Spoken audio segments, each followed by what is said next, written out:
एक नेक हाफिज़े कुरान लड़की का। आखिर क्यों इस लड़की को कब्र में सांप के साथ दफन कर दिया गया?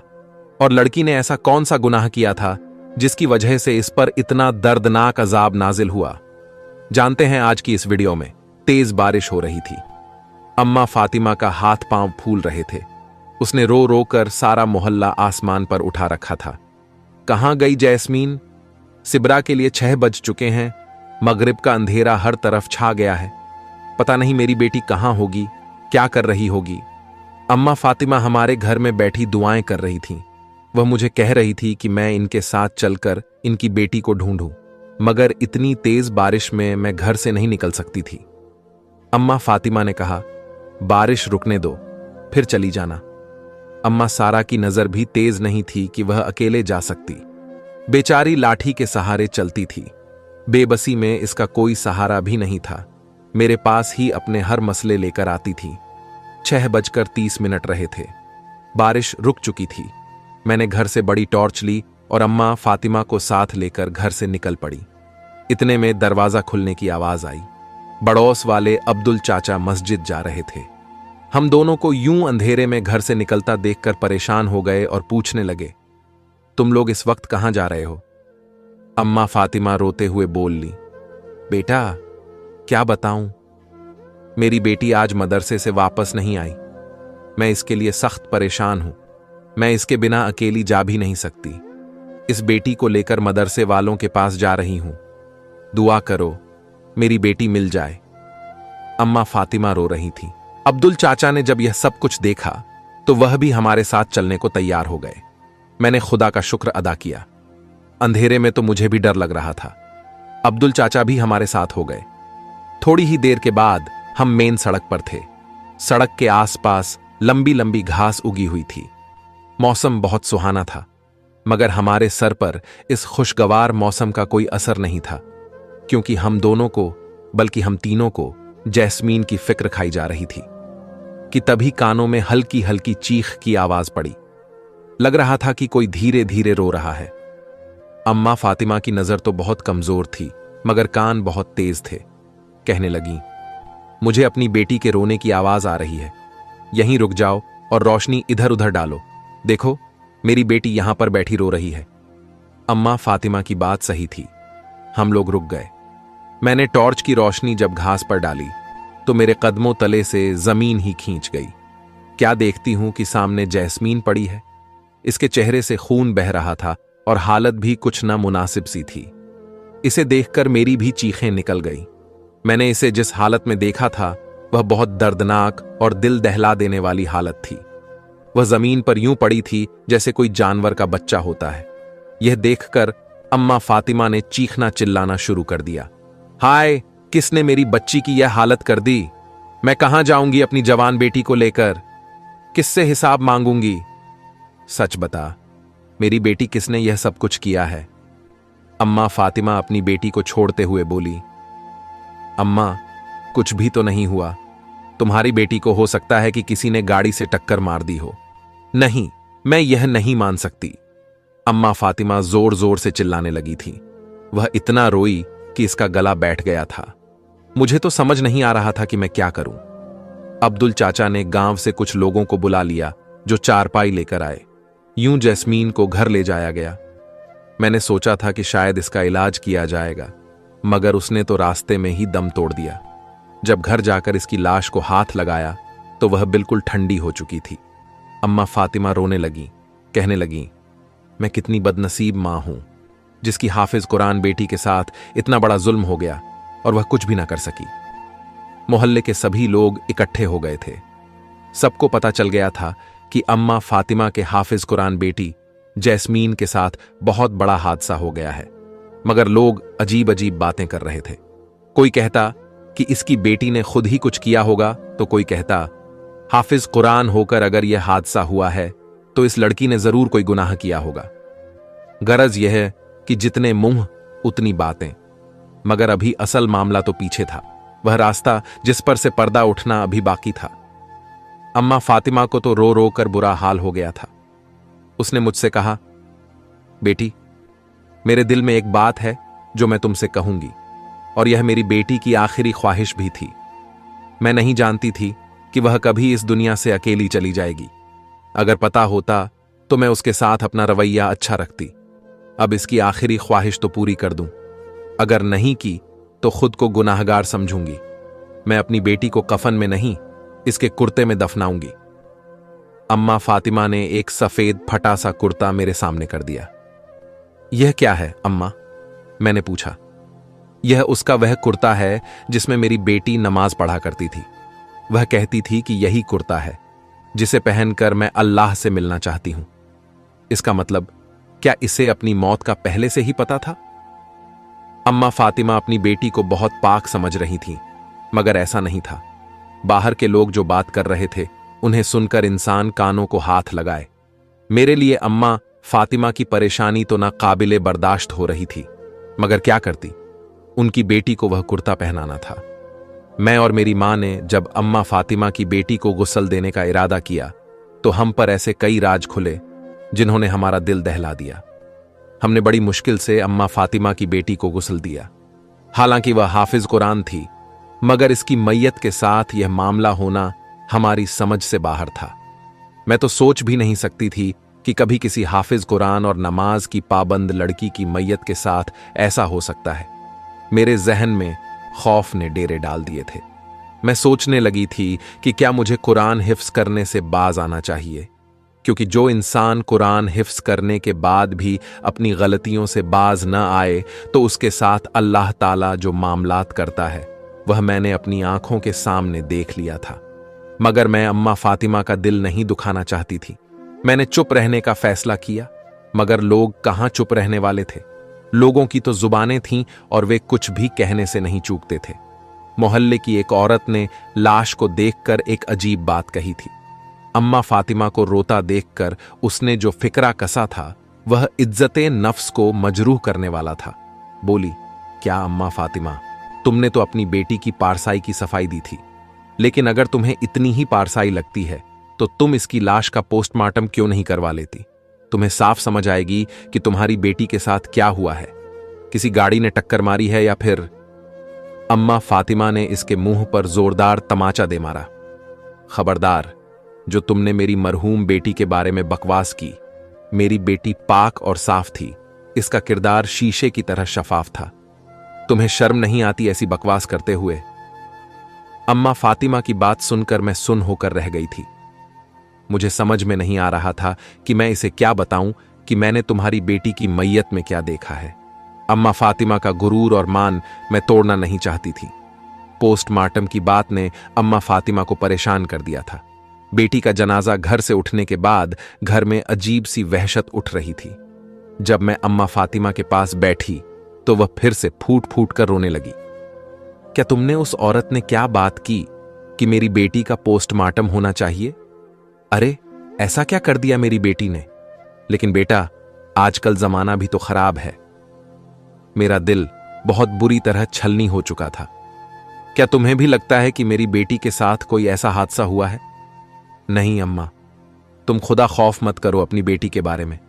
अच्छा सोचो, उसकी मगफिरत की दुआ करो। मैंने झूठे दिल से अम्मा फातिमा को तसल्ली तो दे दी, मगर मैं ही जानती थी कि हकीकत क्या है। पर मुझे क्या पता था कि यह राज कभी भी छुप नहीं सकता, क्योंकि जब अम्मा फातिमा की बेटी को कब्र के अंदर दफनाने लगे तो जो भी कब्र खोदते उसके अंदर सांप निकलता था। लोगों ने जैसे तैसे करके अम्मा फातिमा की बेटी को उसी कब्र के अंदर ही दफना दिया जिसके अंदर सांप था, और उसे सांप के साथ ही दफन कर दिया। और मैं तो सोच भी नहीं सकती थी कि कब्र में दफनाने के बाद मां के साथ वह होगा जो आज तक किसी ने दुनिया में होते हुए नहीं देखा होगा। ना ही किसी की कब्र पर ऐसा कोई मंजर देखा गया जो कि सिबरा पर देखा जाने वाला था। मैयत को दफनाने के बाद फातिमा बीवी बुरी तरह से बेचैन थी।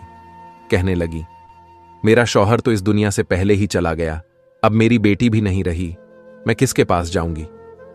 फातिमा बीवी फिर से रोने लगी। फिर कहने लगी, मेरे साथ मेरी बेटी की कब्र पर चलो, मैं वहां जाकर अपने आंसू बहाना चाहती हूं। अम्मा फातिमा, ये तुम क्या कह रही हो? रात का वक्त हो गया है, ऐसे वक्त में कब्रिस्तान ही जाती। मैंने इसे समझाना चाहा, मगर वह थी कि समझने से बाज नहीं आ रही थी।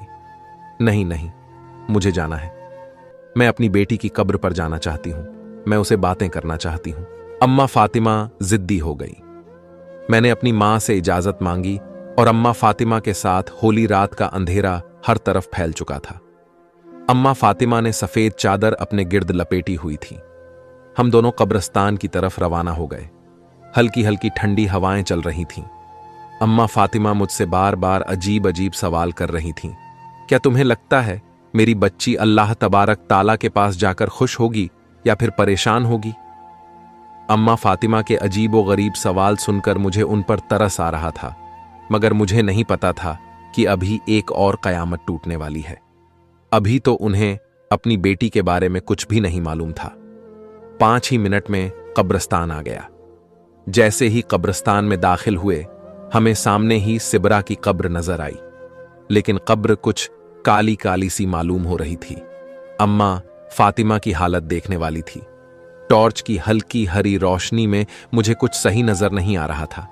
तभी मुझे अपने पैरों पर किसी नरम सी चीज का एहसास हुआ। मैंने टॉर्च करीब करके देखा तो मेरे दिल को जोरदार झटका लगा। मेरे तो कदमों तले जमीन निकल गई थी। आधे हाथ जितना काला सांप मेरे पांव के नीचे था। मैं तो सर से पैर तक पसीने से तर हो गई। मेरी टांगें कांपने लगी थीं। तभी आंखें अंधेरे के साथ मानूस हुईं तो मैंने वह मंजर देखा जिसका खौफ आज भी मेरे दिल में बाकी है। सिबरा की कब्र के इर्द गिर्द काले और लंबे सांपों ने घेरा बना रखा था। एक सांप मेरे कदमों के नीचे भी था। यह सांप सिबरा की कब्र से काफी फासले पर था। शायद हमें इस बात से खबरदार कर रहा था कि आगे मत बढ़ना, वरना तुम्हारा नुकसान होगा। अम्मा फातिमा की नजर कमजोर थी। वह इससे पहले कि कब्र पर ढह जाती, मैंने उन्हें रोक लिया। अम्मा फातिमा, तुम पागल तो नहीं हो गई हो? तुम कहां जा रही हो? तुम्हारी बेटी मर गई है। उसकी कब्र पर तुम नहीं लेटोगी। उसकी रूह को तकलीफ होगी। चलो घर चलो, मैंने कहा। नहीं नहीं, ये जुल्म मत करो। मेरे कलेजे को ठंड पड़ने दो। अम्मा फातिमा कब्र के करीब ही बैठ गईं और जोर जोर से बयां करने लगीं। मैं नहीं चाहती थी कि उन्हें इन सांपों के बारे में पता चले। उन्हें रात को ठीक से नजर नहीं आ रहा था और मैं चाहती थी कि उनकी यह खुशफहमी कायम रहे, मगर मेरा अपना दिल बुरी तरह से धड़क रहा था और मैं अम्मा के दिल को ठेस नहीं पहुंचाना चाहती थी। इसीलिए मैं बड़ी मुश्किलों से अम्मा फातिमा को वहां से वापस ले आई, लेकिन कौन किसी को रोक सकता है। अगले ही दिन असर के वक्त अम्मा फातिमा रोते हुए अपनी बेटी की कब्र पर पहुंच गई थीं। इस बार मैं भी उनके पीछे गई, क्योंकि अब मेरे जहन में और मेरे दिल में अम्मा फातिमा की हमदर्दी के अलावा उस कब्र का तजस्सुस भी था। मैं जानना चाहती थी कि रात को जो कुछ मैंने देखा, कहीं वह ख्वाब या कोई गुमान तो नहीं था। कब्रिस्तान में दाखिल होते ही मेरी नजर सिबरा पर पड़ी। अम्मा फातिमा ने भी उसी वक्त कब्र का नजारा कर लिया और फिर ढेर मारकर रोने लगीं। कहने लगीं कि कब्र के बाहर यह हाल है तो अंदर क्या होगा। मैंने भी देखा तो कब्र में और ज्यादा काले सांप थे। कब्र के ऊपर इतने ज्यादा सांप थे कि कब्र काली हो गई थी और अंदर की मिट्टी नजर नहीं आ रही थी। मैंने यह नहीं सोचा था कि इसके आगे जो होने जा रहा है वह मुझे फिर से अल्लाह ताला के करीब कर देगा। मगर सवाल तो यह था कि एक हाफिज कुरान लड़की से ऐसा क्या गुनाह हुआ कि वह इस दुनिया में इस तरह जलील और रुस्वा होकर अल्लाह तबारक ताला के पास गई। फिर इसकी कब्र का भी पर्दा न रहा। इसके ऊपर भी सांप आकर इस कदर जमा हो गए कि किसी में हिम्मत नहीं हो रही थी कि इसकी कब्र के करीब भी जाए। मेरे लिए सब कुछ देखना मुश्किल था, मगर अम्मा फातिमा तो मां थीं। लोगों की तरह बातें करने की बजाय वह अपनी बेटी के बारे में परेशान हो गईं। कहने लगीं, मैं आलिम साहब के पास जाऊंगी, उनसे पूछूंगी कि मैं अपनी बेटी के लिए ऐसा क्या करूं कि उस पर से अजाब कम हो जाए। काश मुझे कोई बता दे कि मेरी बेटी ने ऐसा क्या गुनाह किया था। अम्मा फातिमा रोते पीटते मस्जिद में गईं। उन्होंने अपने घर से जितना राशन था निकाल दिया। इससे खाना पकाया और गरीबों को खिलाया। अल्लाह ताला से दुआ की कि मेरी बेटी पर से अजाब खत्म हो जाए, लेकिन ऐसा नहीं हुआ। सिबरा की कब्र पर मुसलसल काले सांप डेरा जमाए हुए थे और वह इतने ज्यादा थे कि कोई इन्हें हटाने के बारे में सोच भी नहीं सकता था। फिर कुदरत के अजाब में कौन दखलंदाजी कर सकता है। यह तो कुदरत का निजाम है। अगले ही दिन सब लोग हैरान हो गए थे, क्योंकि अम्मा फातिमा के घर के बाहर एक ऐसा मंजर देखने को मिला कि लोग अम्मा फातिमा पर तरस खाने लगे। उसने अपने घर का सारा सामान निकालकर बाहर रख दिया।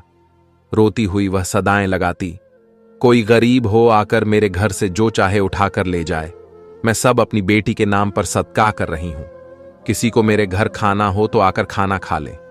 मैं अपनी हर चीज अल्लाह तबारक ताला की राह में कुर्बान कर रही हूं। ऐ मेरे रब, मेरी बेटी को माफ कर दे। अम्मा फातिमा ने पहले अपने घर का सारा सामान निकालकर सड़क पर नीलाम कर दिया। किसी को कोई चीज सस्ते दामों में दी तो कई बेवाओं को मुफ्त में दे दी। अम्मा फातिमा अपना सर पीटती और कहती कि मुझे इस दुनिया से कुछ नहीं चाहिए, अपनी बेटी की आखिर तक बचाना चाहती हूं। अम्मा फातिमा के घर का सारा सामान एक हफ्ते में गरीबों ने उठा लिया।